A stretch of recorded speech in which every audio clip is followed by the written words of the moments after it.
8, 17, 26 సినీ సంబంధమైన వ్యక్తులు. వీరు నిర్ణయాలు తీసుకునే దానికి చాలా లేట్ ఉంటుంది. ఎవరైనా 8 గంటలకు వస్తామని 12ంటికి ఇంట్లోంచి బయలుదేరారంటే 4 గంటలు లేట్ చేస్తారంటే వీళ్ళు కంపల్సరీ దీనికి సంబంధించిన వాళ్ళే. అలాగే ఎవరి ఇంటికి వెళ్ళినా ఎవరి రూమ్లో బట్టలు కానీ పుస్తకాలు కానీ సరిగ్గా సర్దుకోకుండా ఉన్నారంటే వాళ్ళు 8కి సంబంధించిన నెంబర్. జీవితంలో అత్యంత గొప్ప సక్సెస్లు సాధించేది వీళ్ళే, అత్యంత ఫెయిల్యూర్ అయ్యే వీళ్ళే. ముఖ్యంగా 8వ నెంబర్ వ్యక్తులు ఎప్పుడు చాలా జాగ్రత్తగా ఉండాలి. లక్ష్మికి సంబంధమైనది పెట్టుకోవాలి. ఈ వ్యక్తులు అదృష్టత్రం కంపల్సరీ పెట్టుకోవాలి. జీవితంలో అత్యంత గొప్ప వాళ్ళే.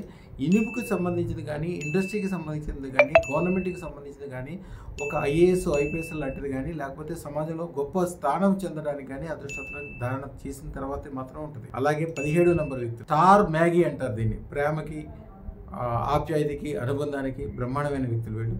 అలాగే 26 వీడి గురించి మనము ఎంజాయ్మెంట్గా నవ్వుకుంటూ చెప్పుకోవచ్చు, లేకపోతే కొద్దిగా ఇబ్బంది పడి, ఎందుకంటే వాళ్ళు ఎప్పుడు టెన్షన్లో ఉంటారు, పక్కన వాళ్ళు టెన్షన్ పెడతారు.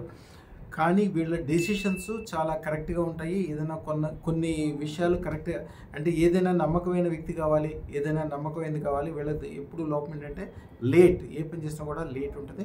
వాళ్ళు 8ంటికి వస్తారు అంటే మీరు గ్యారంటీగా మార్నింగ్ 8ంటికి వస్తారంటే సాయంత్రం 8 గంటలకు లెక్కేసుకోండి. అంతే. వీళ్ళు అదృష్టరత్నం పెట్టుకుంటే కానీ వీళ్ళ జీవితం వాళ్ళు ఎప్పుడైనా చేయండి, మనసులో అనుకుంటే అప్పటికప్పుడు పని అయిపోవాల్సిందే. అలా జరగడానికి ఓన్లీ అదృష్టరత్నం కంపల్సరీ ధారణ చేయాల్సిన జాతకాలు వీళ్ళకి. జీవితంలో అత్యంత గొప్ప స్థితికి ఎదిగేవాళ్ళు, అలాగే ఫెయిల్యూర్ చూసేవాళ్ళు కూడా వీళ్ళే. అందుకని ఎప్పుడు కూడా కొంతమందికి అదృష్టత్వం కంపల్సరీ అని చెప్తాం కదా, వీళ్ళే. 9399993389కి ఫోన్ చేయండి.